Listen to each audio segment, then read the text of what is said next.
समांतर श्रेणी chapter number 5। इसके बारे में आज डिटेल कर देते हैं, कुछ इसका कॉन्सेप्ट देख लीजिए। इसके बाद में क्वेश्चन पे आऊँगा। चैप्टर नंबर 5 है समांतर श्रेणी, जिसको अर्थमेटिक प्रोग्रेशन भी कहते हैं। परिचय इसमें देख लिया, इंट्रोडक्शन। सीरीज यानी श्रेणी, फर्स्ट टर्म यानी प्रथम पद A1, प्रथम पद को A1 कहते हैं। सेकेंड टर्म दूसरा पद हो गया, ये A2 के नाम से जानते हैं ना। थर्ड टर्म तीसरा पद A3। इसी टाइप से फोर्थ टर्म यानी चौथा पद A4। इसी टाइप से AP को हम क्या लिख सकते हैं, A1, A2, A3, A4, A5। इसी टाइप से A6, A7, A8 चले जाएगा। ठीक है, अब देख लेते हैं समांतर श्रेणी क्या है। श्रेणी या श्रेणियाँ AP क्या है। किसी सीरीज में दो क्रमागत मतलब क्या है, A1 A2 के बीच में, A2 माइनस A1 इसके बीच में, A3 माइनस A2 इसके बीच में, A4 माइनस A3 इसके बीच में, ये हो गया क्रमागत। ठीक है, दो क्रमागत के बीच, क्रमागत मतलब क्या है, एक के बाद दो, दो के बाद तीन, तीन के बाद चार, ये के बीच का अंतर क्या हो, अंतर मतलब डिफरेंस हमेशा क्या होना चाहिए, इक्वल होना चाहिए। क्या होना चाहिए, इक्वल। इक्वल मतलब समान या बराबर होना चाहिए। ठीक है, तो वो समांतर श्रेणी होगा। यहाँ तक दिक्कत नहीं है। एपी को समांतर श्रेणी कहते हैं, यानी शॉर्ट फॉर्म में क्या लिखते हैं, एपी। आप डी जिसको कॉमन डिफरेंस के नाम से जानते हैं, जिसको सर्वांतर हिंदी में बोल रहे हैं। ठीक है, अब हमको शॉर्ट फॉर्म में D1 ही लिखना है। ठीक है, D1 D2 करके मान के चलो, इसको घटाएंगे तो यहाँ पे D1 आ जाएगा, फिर इसमें से इसको घटाएंगे तो D2 आ जाएगा, इसमें से इसको घटाएंगे D3 आ जाएगा, इसमें से इसको घटाएंगे D4 आ जाएगा। इसी टाइप से आगे चलते जाएगा। ठीक है, अब यहाँ देख लिया कि D यानी कॉमन डिफरेंस ना, तो बोलिए अब हम D लिखेंगे। ठीक है, D4 कॉमन डिफरेंस, यानी डिफरेंस हो गया। D1 निकालने हैं तो यहाँ पे क्या आ जाएगा, D1 बराबर सूत्र होता है, ये फॉर्मूला हो गया, सूत्र है। ठीक है, D1 बराबर होता है A2 माइनस A1, D2 होता है A3 माइनस A2, D2 जो होता है A3 माइनस A2, इसके बाद D3 होता है A4 माइनस A2। अब यहाँ देख लीजिए, D बराबर A2 माइनस A1 बोले है ना, मान के चलिए इसमें से D1 निकालना है तो इसमें से इसको घटा दीजिए, A2 माइनस A1 ये क्या आ जाएगा D1। A3 में से A2 घटा दीजिए तो ये क्या हो जाएगा D2। A4 में से A3 घटा दीजिए, क्या हो जाएगा D3 आ जाएगा। यानी ये क्या सर्वांतर जिसको कहते हैं, कॉमन डिफरेंस।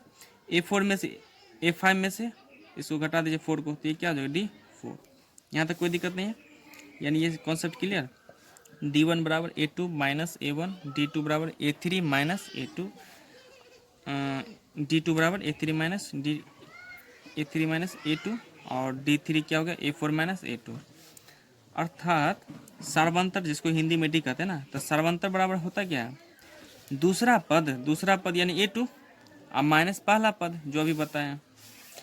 तो सर्वांतर यानी D बराबर A2 माइनस A1, यानी दूसरा पद को क्या कहते हैं A2, इसको A2 अब माइनस दूसरा पहला पद को A1। Concept clear. तब बोलिए हम D यूज करेंगे, न कि सर्वांतर। ठीक है, D जो है यानी सर्वांतर जो है वो पॉजिटिव में होगा यानी धनात्मक होगा, निगेटिव में भी होगा यानी ऋणात्मक होगा, या शून्य भी हो सकता है। ठीक है, शून्य भी हो सकता है, या तो पॉजिटिव हो या नेगेटिव हो या जीरो हो। ठीक है, घटाने के बाद पॉजिटिव में भी आ सकता है, नेगेटिव में भी आएगा या शून्य में भी आएगा। समांतर श्रेणी का कुछ क्वेश्चन है, चेक कर लेते हैं। देखो समांतर श्रेणी एग्जाम्पल में देख लो, एक के बाद दो, दो के बाद तीन, तीन के बाद चार, चार के बाद पाँच, पाँच के बाद छः, इस टाइप से बढ़ते जाइए, समांतर श्रेणी हो गया। जैसे यहाँ देख लीजिए कि 100 के बाद 70, 70 के बाद 40, 40 के बाद 10, इस टाइप से 10, इस टाइप से 10 के बाद क्या घटाते जाइए। ठीक है, तो माइनस में आ जाएगा ना फिर, क्योंकि डिफरेंस कितना है, 10 का अंतर है। देखिए 1 2 3 4 है, तो ये A1 हो गया, ये A2 हो गया, ये A3 हो गया, ये A4 हो गया। अब यहाँ से हम कॉमन डिफरेंस निकाल लेंगे। अगर D1 निकालें, मान के चलिए यहाँ पे लिख लेते हैं, D1 बराबर क्या हो जाएगा A2 माइनस A1, ये पता है। तो A2 कितना हो गया, A2 हो गया 2, तो 2 में से A1 कितना हो गया, एक आया। इसी टाइप से D2 भी निकाल सकते हैं, तो D2 बराबर A3 माइनस A2। तो A3 कितना 3 माइनस A2 कितना हो गया 2, इसके घटाने के बाद 1, यानी क्या D1 D2 क्या इक्वल आ रहा है, तो ये मेरा AP होगा। ठीक है, इसी टाइप से 100 फिर 70 40 10, इसी टाइप से इसमें भी D1 D2 निकाल सकते हैं। तो D1 निकालने के लिए A2 माइनस लिख लीजिए, ये A1 हो गया, ये A2 हो गया, ये A3 हो गया, ये A4 हो गया, इसी टाइप से।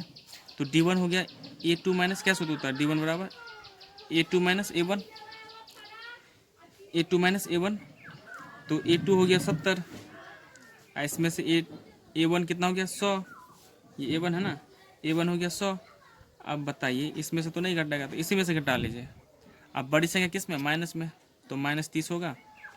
तो D1 -30। नेक्स्ट अगला चेक कर लेते हैं D2 क्या आता है। तो D2 आ जाता है A3 माइनस A2।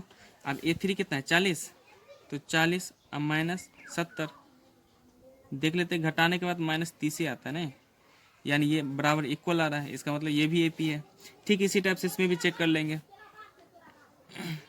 तो एक चीज और कर रहे हैं, अभी क्या बताए थे कि D जो है पॉजिटिव भी हो सकता है, देखिए पॉजिटिव है और नेगेटिव भी हो सकता है, ये देखिए -30 आया कि नहीं। अब एक D जो है वो आपका 0 भी हो सकता है। नेक्स्ट क्वेश्चन पे आते हैं, या इसमें D निकाल लेते हैं, D1 बराबर होता है A2 माइनस A1, इसमें इसी टाइप से आप निकाल लीजिएगा इस सबको। हम एक और क्वेश्चन बताते हैं 0 वाला, A1 A2 A3 A4, तो इसमें D1 बराबर क्या होता है A2 माइनस A1, तो A2 कितना है 3, A2 कितना है 3 लिख दिए, A1 कितना है A1 3, तो 3 घटाने के बाद क्या 0। हम बताए थे ना कि शून्य भी हो सकता है यानी 0 भी। दूसरा चेक कर लेते हैं, अगर ये D1 D2 बराबर हो तो वो AP होगा। तो D2 बराबर क्या होता है A3 माइनस A2, A3 कितना है 3 माइनस A2 कितना है A2 भी 3 है, घटाने के बाद अरे ये तो 0 ही आ रहा है, इसका मतलब क्या ये AP है। ठीक है, इसी टाइप से आगे भी चेक कर सकते हैं। अब चलिए इससे अगला पद निकालने के लिए मान के चलिए 1 2 3 4 दिया, इससे अगला पद A5 निकालने के लिए A5 हो सकता है, A6 हो सकता है, जितना भी आगे जाइए। ठीक है, अनगिनत हो सकता है इसमें, ठीक है, इनफाइनाइट तक जा सकते हैं। अब अगला पद निकालने के लिए ये सूत्र होता है, ये पहला पद के लिए A1 के लिए है, दूसरा पद ये पहला पद के लिए A1 लिख दिया, दूसरा पद के लिए A2, दूसरा पद के लिए क्या सूत्र होता है A प्लस D, तीसरा पद के लिए A प्लस 2D, चौथा पद के लिए A4 बराबर क्या होता है A प्लस 3D। इसी टाइप से A5 के लिए निकाल सकते हैं क्या, A5 के लिए A प्लस 4D, इस तरह से निकाल सकते हैं।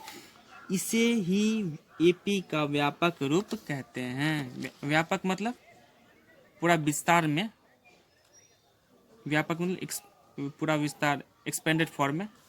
ठीक है, यही को इसी को क्या कहते हैं AP कहते हैं। कोई दिक्कत है इसमें। मान के चलिए हमको अगला निकालना है, जैसे हम एक और कॉन्सेप्ट में बता देता हूँ।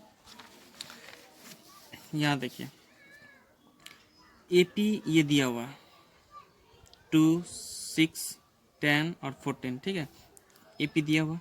तो A1 2 है, A2 यानी दूसरा पद 6 है, तीसरा पद 10 है, चौथा पद 14 यानी A1 A2 A3 A4। तब पहला पद यानी A1 बराबर 2 दिया हुआ है, दूसरा पद A2 यानी 6 दिया हुआ है। तो कॉमन डिफरेंस क्या होगा सर्वांतर, कॉमन डिफरेंस मतलब सर्वांतर। तो D1 बराबर क्या होता है A2 माइनस A1, अभी बताया।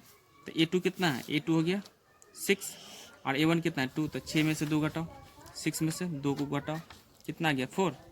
इसी टाइप से D2 भी निकालेंगे A3 माइनस A2। अब A3 कितना है A3 10 है, इसमें से A2 घटा दो यानी 6, कितना आ गया 4। तो देखिए इक्वल आ गया ना। इसी टाइप से D3 भी निकाल सकते हैं, नहीं D4 भी निकाल सकते हैं। वनली हाईएस्ट 2 निकाल लो, इससे पता चल जाएगा 2 या 3, ठीक है 2 या 3 निकाल लोगे ना तो उससे पता चल जाएगा कि अंतर क्या है, सर्वांतर, अंतर या सर्वांतर या डिफरेंस जो बोलो वो इक्वल आना चाहिए। तो इक्वल आ गया तो AP है। हिंदी में सर्वांतर बराबर होता है दूसरा पद माइनस पहला पद, यहाँ तक कोई दिक्कत नहीं है। चलो एक सूत्र होता है nवां पद निकालने के लिए, मान के चलो 2 6 10 14 है, ठीक है। तो nवां पद निकालने के लिए an मतलब क्या n टर्म यानी nवां पद यानी लास्ट टर्म, इसको लास्ट टर्म भी बोल सकते हैं। तो an बराबर सूत्र होता है A plus n minus 1 into D। ये सूत्र हमेशा ये बस इस चैप्टर में इसी का काम पड़ेगा। ये दो फार्मूला याद हो गया, एक ये और एक पीछे वाला जो बताया। सो ये दोनों फार्मूला याद है, इस चैप्टर कंप्लीट है आपका। अब ये बताया था ये फार्मूला में क्या चीज़ का यूज होता है। एपी का पहला पद है, ये क्या है, एपी का पहला पद है। तो एपी का पहला पद यहाँ पे क्या है, 2, तो 2 डाल दिया। एन क्या आ गया, पदों की संख्या। एन क्या आ गया, पदों की संख्या। नंबर ऑफ टर्म, कितना नंबर है यहाँ पे, क्या 4 टर्म है ना, तो 4 गो नंबर है, 1 गो 2 गो 3 गो 4 गो, ठीक है। इससे भी आगे भी हो सकता है। अब डी जो है, डी क्या है, ये सर्वांतर हो गया। सर्वांतर मतलब कॉमन डिफरेंस। यहाँ तक कोई दिक्कत। एक नोट में लिख लो कि लास्ट टर्म क्या होता है, ए एन। लास्ट टर्म को हम ए एन से भी डिनोट करते हैं। देखो यहाँ पे लास्ट टर्म कुछ नहीं ना दिया हुआ, dot dot dot. Last term कुछ हो सकता है, ए एन हो सकता है, ठीक है। अब मान के चलो ये अंतिम, लास्ट टर्म मतलब क्या, हिंदी में उसको लिख सकते हैं अंतिम पद, ए एन। अभी तक क्या बताएं कि इसमें इक्वल आना चाहिए घटाने के बाद, नहीं घटाने के बाद इक्वल आएगा तो वो क्या हो जाएगा, समांतर होगा। जैसे D1 5, अगर D2 भी 5 होता तो समांतर होता है। समांतर मतलब D1 D2 क्या इक्वल होता, तो सर्वांतर क्या होता है, समान होता है। यहाँ पे लेकिन क्या घटाने के बाद D1 5 आ गया और D2 6 आ गया, तो घटाने के बाद क्या हो गया, घटाने के बाद ये इक्वल नहीं आ रहा है, D1 5 और D2 6, तो इक्वल नहीं आ रहा है, तो लिख देना इक्वल नहीं है। D1 इक्वल नॉट D2, यह AP नहीं है। AP क्यों नहीं है, क्योंकि ये इसके बराबर नहीं है, ठीक है।